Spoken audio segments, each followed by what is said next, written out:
ममता बहुत ही सीधी और प्यारी लड़की थी। वहीं सुनील एक सरल और आगे बढ़ने की सोच रखने वाला लड़का। सुनील, बेटा सुनील कहाँ है? अरे जरा एक गिलास पानी तो दे दो। हाँ माँ, अभी आया। क्या माँ, पानी तेरे सर के पास ही तो रखा है। क्या हो गया है, तबीयत खराब है क्या? अरे नहीं, वो उठने का मन ही नहीं कर रहा था, तो देखा ही नहीं। वैसे क्या कर रहा है? यहाँ बैठ ना मेरे पास। माँ पढ़ रहा था। वो क्या है ना, नौकरी में तो वक्त नहीं मिलता, अब ऑफिस से घर आकर ही तो वक्त मिलता है। अच्छा ठीक है, पढ़ ले जा बेटा। सुनील पढ़ लिख कर और आगे बढ़ना चाहता था, लेकिन माँ की तबीयत खराब देखकर सोचता है कि शादी ही कर ले। कब तक माँ का ख्याल वो अकेले रख पाएगा? तो एक दिन, माँ ये ममता है, मैंने इससे शादी कर ली है। तुम्हारी तबीयत भी ठीक नहीं रहती, तो मैंने सोचा शादी कर लेता हूँ। घर संभालने वाली और तुम्हें संभालने वाली कोई आ जाएगी तो अच्छा रहेगा। माँ अचानक से सामने बहू देखकर हैरान रह जाती है। बेटा ये क्या बात होती है? न बैंड, न बाजा, न दहेज, न शगुन, ऐसे कैसे बहू आ गई? माँ तू तो जानती है, मैं नौकरी के साथ पढ़ाई कर रहा हूँ, तो कहाँ से इतना पैसा बचा पाता कि धूमधाम से शादी करता। वैसे भी माँ, लोग तो आकर खाकर निकल जाएंगे, इसलिए बस वैसे ही। माँ जी, मैं आपका ख्याल रखूंगी। वैसे भी ये आगे की पढ़ाई कर रहे हैं, अच्छा कुछ कर गए तो सबके दिन फिर से अच्छे आ जाएंगे। सास को ममता की बात ठीक तो लगती है, लेकिन मन में कहीं ना कहीं लगता है कि कहीं बहू बेटे को लेकर फुर्र ना हो जाए और फिर तो वो रह जाएगी अकेली। बेटा देख, मेरा जो कुछ भी है वो सुनील ही है, और सुनील का भी अब इस दुनिया में मैं ही हूँ और कोई नहीं। क्या सुनील? बिल्कुल माँ, लेकिन आज से ममता भी मेरे जीवन का अहम हिस्सा है, जैसे तू है। सास को बड़ा बुरा लगता है कि उसकी सल्तनत में कोई और हिस्सेदार कैसे हो सकता है। कैसे कोई और उसके 30 साल के बेटे की जिंदगी में अचानक से आकर बराबर का हिस्सेदार बन सकता है। देख बहू, मैं भले थोड़ा बीमार रहती हूँ, लेकिन इसका मतलब यह नहीं कि घर की चीजों में मेरा कंट्रोल खत्म हो गया है। मैं आज भी इस घर की रानी हूँ, समझी? बेटा सोचता है कि ये माँ को अचानक से क्या हो गया। कल तक जो माँ कहती थी कि जिंदगी का कोई भरोसा नहीं, वो अचानक से जंग के मैदान की झांसी की रानी कैसे बन गई? माँ क्या हो गया है? सब ठीक है ना? अचानक कैसी बात कर रही हो? ममता का आज पहला दिन है, स्वागत करो उसका।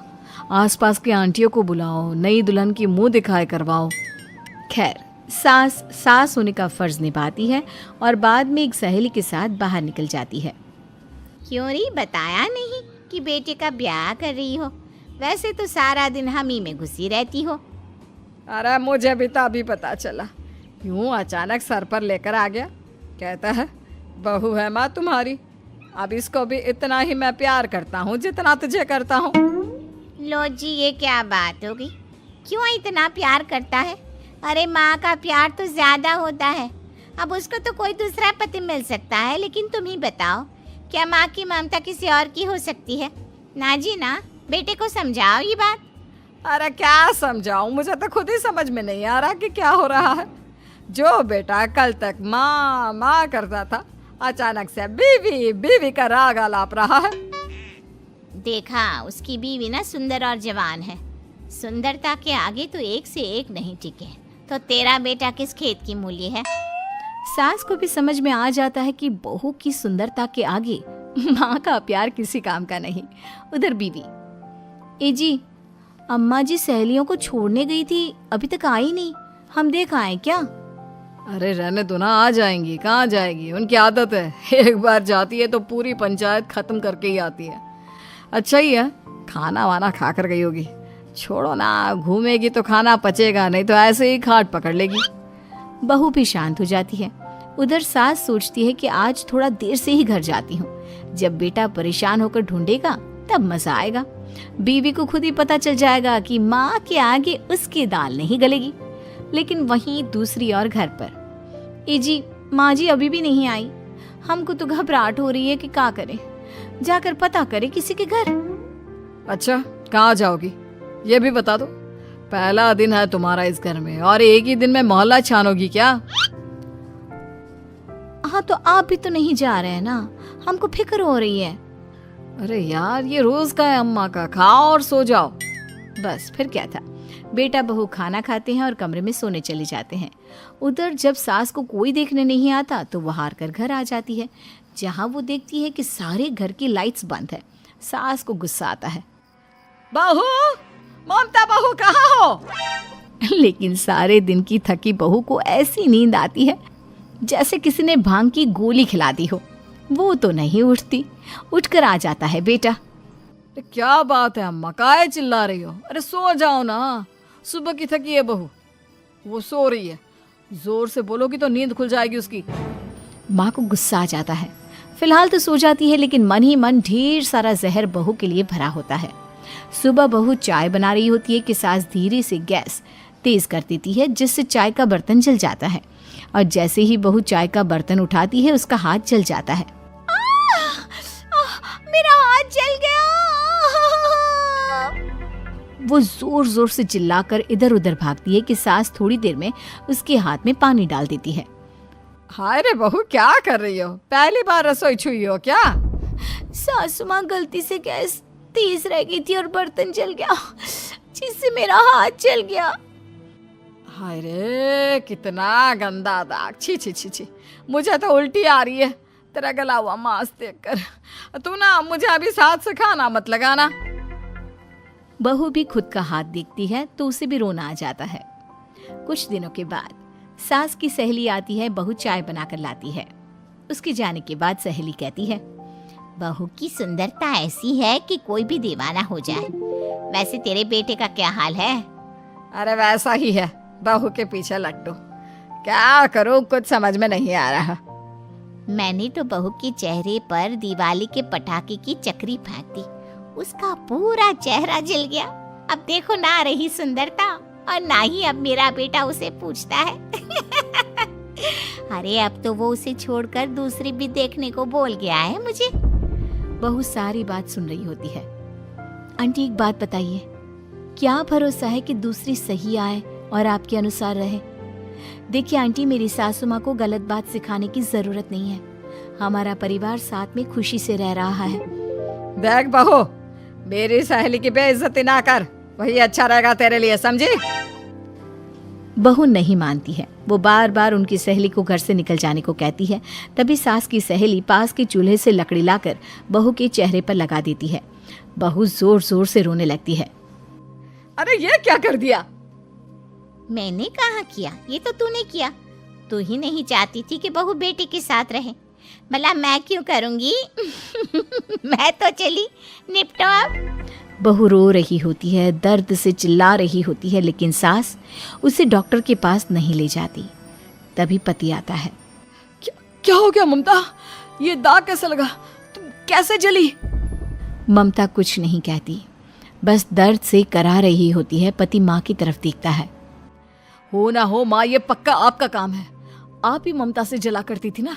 देखना माँ, अब पुलिस आएगी, केस बनेगा, लेकिन पहले मैं ममता को अस्पताल लेकर जा रहा हूँ। सभी अस्पताल जाते हैं, जहाँ डॉक्टर ममता की सास से कहते हैं, आपने तो नहीं जलाया ना बहू को? अब ममता की सास के तो पसीने छूट रहे होते हैं। वो घबरा कर कहती है, ना ना डॉक्टर साहब, कैसी बात करते हैं? हम क्या जलाएंगे अपनी बहू को? डॉक्टर ममता के पति से पूछते हैं। देखिए, क्योंकि ये ससुराल में जली है तो मामला पुलिस का बनता है, तो आप पहले पुलिस को बुलाइए, तभी इलाज पूरा होगा। सास डर जाती है कि अब तो बच्ची जिंदगी जेल में ही रहना होगा। रहने दीजिए ना, पुलिस को क्यों बुलाना? सारी हंसी खत्म हो जाएगी जब पुलिस के डंडे पड़ेंगे। बहू को जलाना भले ही बहुत आसान हो, लेकिन उसके बाद सारी जिंदगी जेल की हवा खाना। सास डर जाती है। पुलिस आती है। पास लेटी दर्द से करा रही ममता स्टेटमेंट देती है। तो क्या हुआ था? कैसे जली आप? ममता पास खड़ी सास को देखती है। बेटी बताओ, कैसे जल गई तुम? ओए, काका का किरण वाली शाहरुख, चुप, बिल्कुल चुप। सास चुप। सभी इंतजार करते हैं कि ममता क्या बोलेगी। जी मैं खाना बना रही थी, लकड़ी उड़कर मेरे ऊपर गिर गई और मैं जल गई। सास बहू की बात सुनकर रोने लगती है। देखा माँ, कितनी समझदार है ममता। ये चाहती तो, हाँ बेटा, ये चाहती तो मैं आज जेल में होती। मुझे माफ कर दे, मैं आगे से अभी कभी ऐसा नहीं करूंगी। बहू के साथ मिलकर रहूंगी, मुझे माफ कर दे। राजेश अपनी पत्नी लता, बेटे सुनील और बहू आशा के साथ शास्त्री नगर में रहता था। आशा अपने सास ससुर के साथ बिल्कुल भी अच्छा बर्ताव नहीं करती थी। एक दिन, बहू, मेरी ये छड़ी टूट गई है, चलने में बड़ी परेशानी होती है। तू सुनील से कहकर नई छड़ी बनवा देना। सासू माँ, एक तो इतने खर्चे होते हैं और ऊपर से आपकी ये छड़ी खरीदने निकलेंगे तो 1-1.5 से तो कम की तो आएगी नहीं। और वैसे भी आपको कहीं आना जाना तो होता नहीं। इस टूटी हुई छड़ी से ही काम चला लीजिए, इसकी मरम्मत करवा देते हैं। आशा वहाँ से चली जाती है। तभी उनके पति राजेश जी वहाँ आ जाते हैं। तुम क्यों झूठी उम्मीद बांधती हो अपनी बहू से? लता, इतने सालों में इसने कभी भी हमारा सम्मान नहीं किया, आज क्या करेगी? तभी वहाँ उनका पोता रोहित आ जाता है। दादी, ये देखो मैं आपके लिए क्या लाया हूँ। क्या बेटा? आपकी पुरानी छड़ी टूट गई थी ना, तो ये मैं अपनी कमाई से आपके लिए छड़ी लेकर आया हूँ। अब आप ये पुरानी छड़ी छोड़िए और ये वाली छड़ी हाथ में पकड़िए और ठाठ से चलिए। राजेश जी और लता जी एक दूसरे को देखकर मुस्कुराते हैं कि कम से कम उनका पोता तो उनका सम्मान करता है। एक दिन सुनील अपने पिता के पास आता है और कहता है, पिताजी, आपने हमारा पुराना वाला घर अभी तक क्यों रखा है? मैंने कितनी बार कहा है कि हमें वो घर बेच देना चाहिए, अच्छे दाम मिल जाएंगे। मैं भी तो कितनी बार कह चुका हूँ कि वो घर मेरे जीते जी नहीं बिक सकता, वो हमारा पुश्तैनी घर है। ओफो पिताजी, कब तक इन पुश्तैनी घर को संभाल के रखेंगे?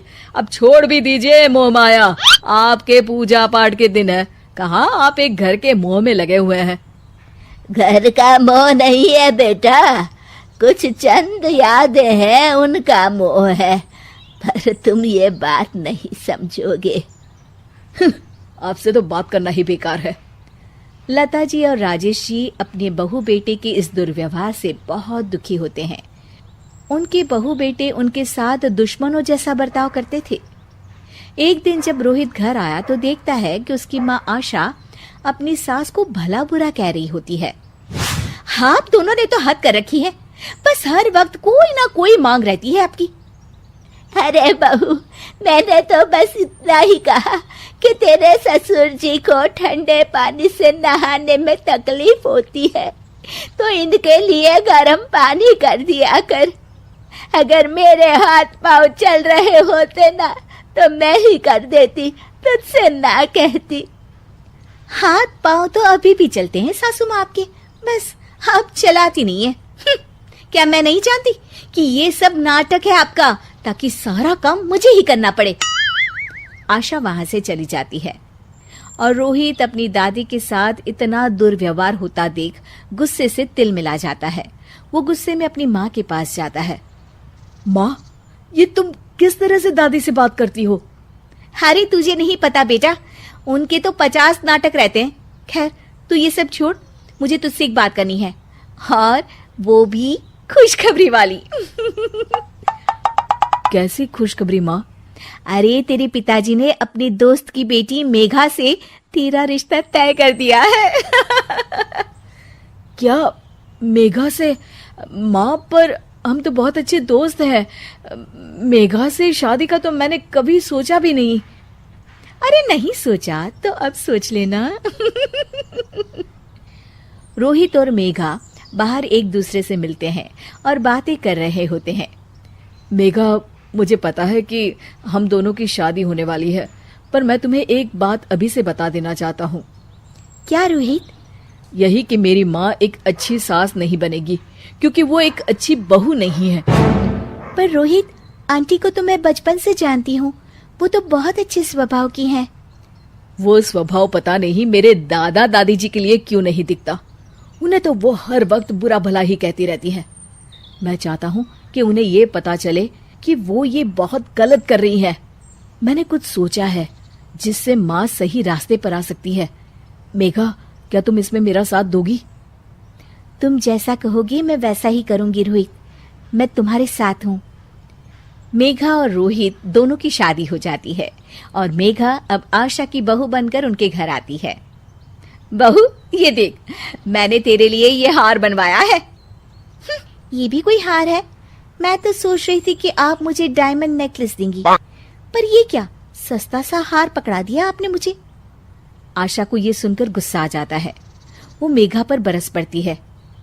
बहू, मैं तुम्हारी सास हूँ, मुझसे तमीज से बात किया करो, समझी? वरना अच्छा नहीं होगा। मम्मी जी, मैं भी आपकी बहू हूँ, आप भी मुझे ये धमकी मत दीजिए। मेरे पिताजी वकील हैं, अगर आपने मुझ पर कोई भी अत्याचार किया ना, बस एक ही बारी में अंदर करवा दूंगी। हाँ। मेघा रोहित की तरफ देखकर मुस्कुराती है। लता जी और रमेश जी देखते रह जाते हैं। मेघा कैसे अपनी सास को उन्हीं की भाषा में उनकी गलती का एहसास दिलाती है।